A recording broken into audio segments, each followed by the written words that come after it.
Officer Mark Reynolds had been on the force for nearly a decade, patrolling the streets of Washington, D.C., with a dedication that often teetered between diligence and exhaustion. He believed in law and order more than that. He believed he could tell when something was amiss. So when he saw the black Mercedes roll through a stop sign in an affluent part of town, he reacted instinctively. It wasn't a blatant offense, just a slow roll, the kind that most drivers got away with. But there was something about the way the driver's eyes darted to his rearview mirror when Reynolds pulled behind him that made his instincts flare, flipping on his lights. He signaled the driver to pull over the car. Eased to a stop, Reynolds approached cautiously, his right hand resting near his holster as he glanced into the tinted window. The driver, a middle-aged black man in a tailored navy blue suit, was calm, his hands already resting on the steering wheel in plain sight. "Good evening, officer," the man said, his voice smooth and deliberate, license and registration.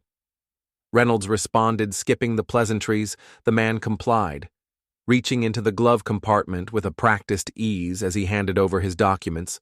Reynolds glanced at the name, Justice Charles T. Marshall. The name tickled something in the back of his mind, but Reynolds focused on the address. Instead, Georgetown, expensive neighborhood. He kept his expression neutral. "Do you know why I pulled you over?" Marshall nodded. "I believe I may have rolled through a stop sign. My apologies, officer."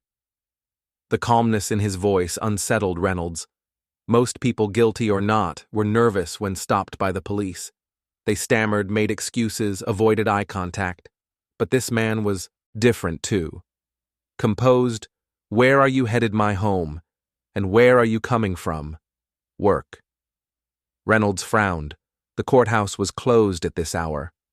"What kind of work?" Marshall folded his hands over the wheel. "I serve on the Supreme Court of the United States." Reynolds felt a flicker of disbelief. He gave the man a once-over-polished suit confid demeanor, a steady gaze. It wasn't impossible, but something in him resisted the idea. A Supreme Court Justice, Reynolds repeated, as if testing the words. Marshall inclined his head. "That's correct." Reynolds shifted his weight. He should have known the name. He should have recognized the face. But in his defense, Supreme Court justices weren't exactly celebrities. Still. Something about this encounter noted him. Mind stepping out of the vehicle. Marshall's jaw tightened almost imperceptibly, but he nodded. He moved with a kind of slow precision that suggested experience, like he'd done this before. Reynolds stepped back as Marshall got out.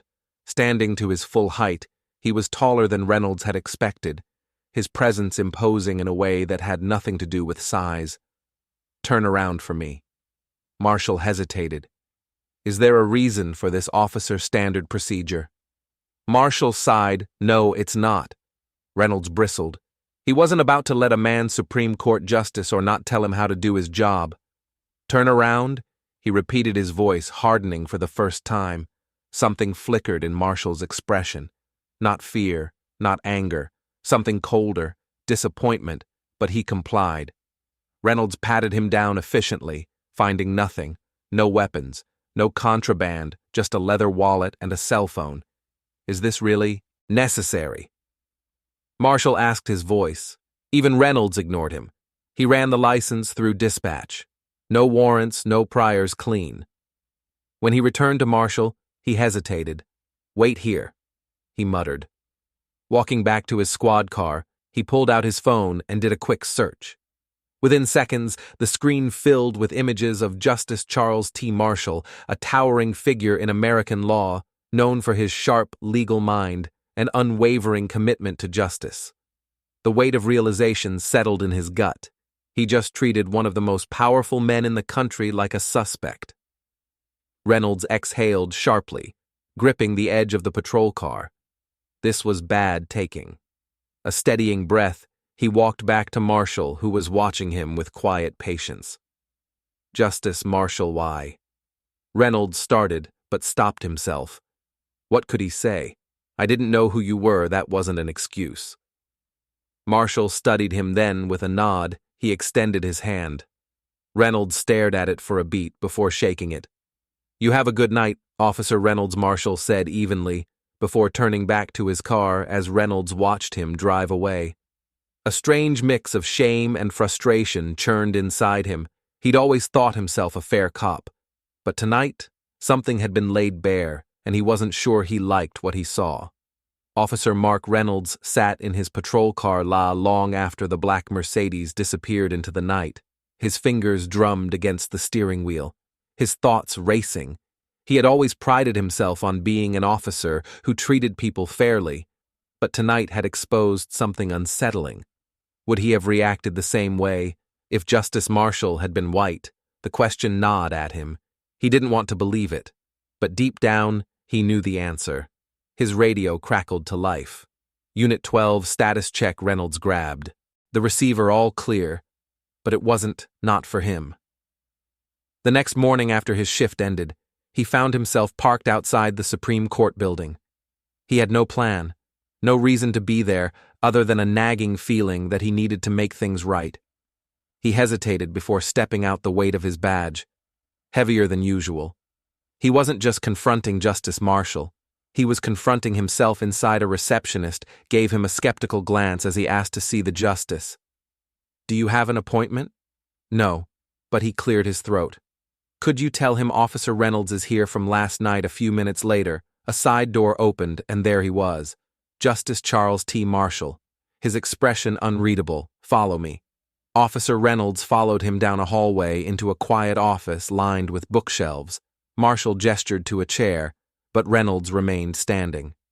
"I just wanted to apologize," Reynolds said, forcing himself to meet the justice's gaze. "I shouldn't have treated you like a suspect. He exhaled sharply. "I messed up." Marshall studied him for a long moment. "Do you know how many times I've been stopped?" "Officer Reynolds." Reynolds swallowed. He didn't have to ask. Marshall continued, his voice steady. "It's not the first time, and I doubt it'll be the last. But what concerns me most is that you don't even realize why you reacted the way you did." Reynolds felt his chest tighten. I thought something was off.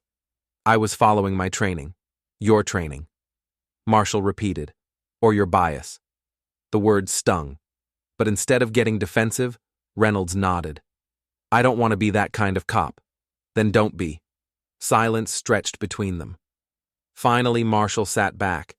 "The fact that you came here says something, but an apology means nothing if you don't change your actions." Reynolds nodded slowly. "I get it." Marshall's lips curved into something that wasn't quite a smile but wasn't unkind either. "I hope so." As Reynolds left the building, he felt something shift inside him. Change wasn't easy, but maybe it started with one honest conversation. What lessons can we learn from this bias is real, even when we don't want to admit it? If you believe in justice, fairness, and the power of self-reflection, let's spread this message. Like, share, and subscribe to keep the conversation going. Let's be better together.